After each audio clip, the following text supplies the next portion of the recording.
My name's Olivia Myers, and today we're going to be working with the second grade level TEAC for classifying and sorting shapes. So we're going to be looking at two different Van Heel levels within this TEACs. And our first level we're going to be looking at is level 0, which is visualization. And this level, students are still kind of learning the process of shapes, what they might look like, and so there's a great activity that you can do with your students.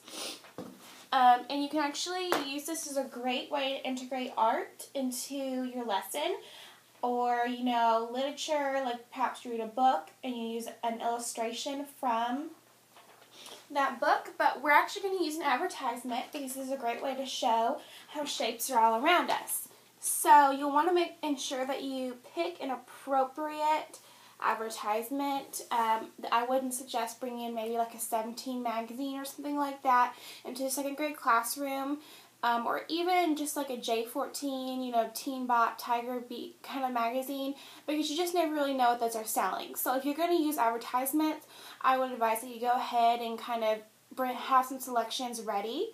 And you can even have them laminated so students can use expo markers on them. But I'm going to actually be using a Sharpie marker for mine. And for this one, we're going to really focus on the classifying shapes. So because this is level 0 visualization, so students might, kind of think most things are triangles. They might say, so this is an example of someone who is at this stage, might be like, it's like, it is square like a TV, something like that. So you're going to take your advertisement and you might phrase, okay, so let's go ahead and identify the kind of shapes that are in this picture. And a student who is at level 0 visualization is going to say, I don't see any shapes at all, it's just, a photo. So you can, this is where you would take your Sharpie marker and you're going to go ahead and say, look, right here in this advertisement I have a triangle. And so I go ahead, from where she's crossing her legs, I have a triangle right here. And you can use this time to to introduce the idea that shapes are everywhere.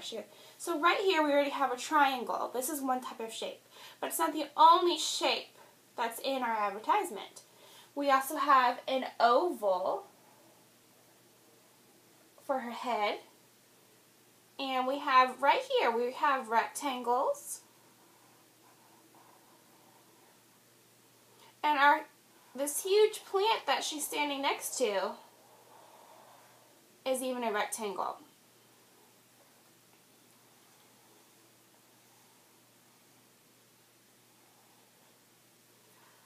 For students at level 0 visualization, it would help to you go ahead and preview an advertisement ahead of time with them, so they can kind of even get an idea of some kind of shapes they can be looking for to identify in their advertisement.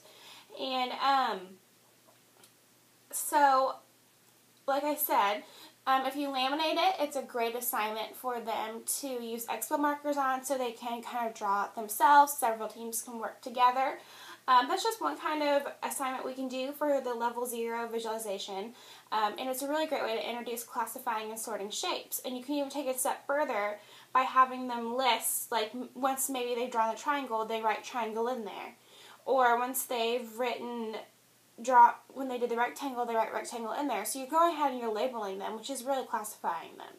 So that's just the introduction, level 0. That's one kind of activity we can do for working on classifying and sorting shapes. Now our second level is level 2, informal deduction. And this assignment, activity, you can actually do, you can use cutout, like tangrams are great for this kind of assignment. Activity. Great for this kind of activity. You can cut out shapes out of paper and you can have them tape them together. But what we're going to actually use is a whiteboard, because this is really something students can do just with a whiteboard and an expo marker, and they can even go ahead and do it on their desk. So, in level 2, informal deduction, students understand the concept of shapes and how to use them and apply them, and this is going to really focus on them being able to classify a type of shape. So they're going to need to know kind of the basic rules and how they can take that shape and make a new one. So what you want to have your students start with is you want to say, I want you to go ahead and make me a square. So,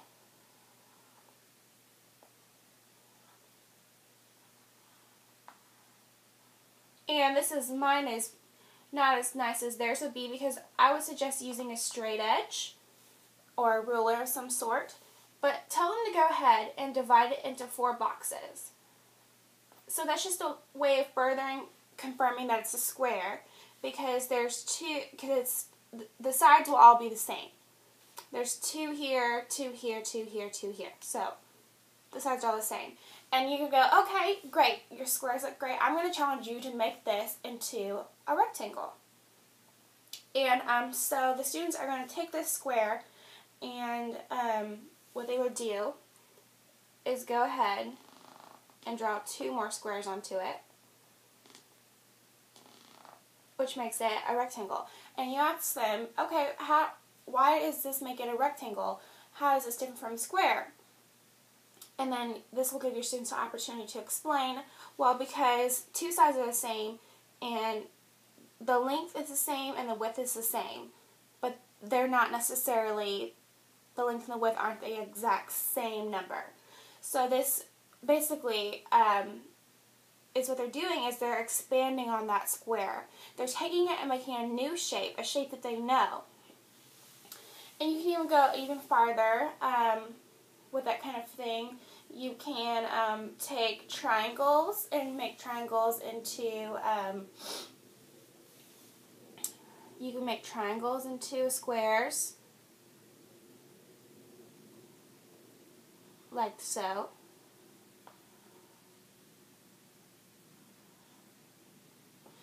And so let's say you have the 2 triangles, and you say, okay, go ahead and make this a square.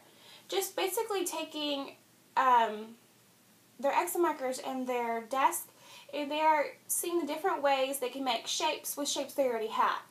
And a lot of times teachers will think you need hard manipulatives, you need tangrams, you need things like that, and that's great. That really helps this process out. But students also need to have the opportunity to draw it with their own hands, to be able to do it themselves, because they can do it. And especially students who are at level 2, you're providing them the opportunity to take something they know, taking this square and saying, okay, I want you to make that square into a rectangle. Okay, you have a square, I want you to make the square into 2 triangles. Things like that. And so you just really, it's an activity to challenge them. You might provide you could do it together as a class. So you'll say, okay, now how can I make this into a rectangle like I just did? Or you can say, okay, you can maybe have a list of shapes and they have a starting shape and be like, okay, what can you do with this? This just really challenges the level 2 to take what they know. They know the shapes and they know what makes a shape and allows them to take it into their own and really show what they know. So that's just 2 different activities for 2 different levels where they can work on classifying and sorting shapes.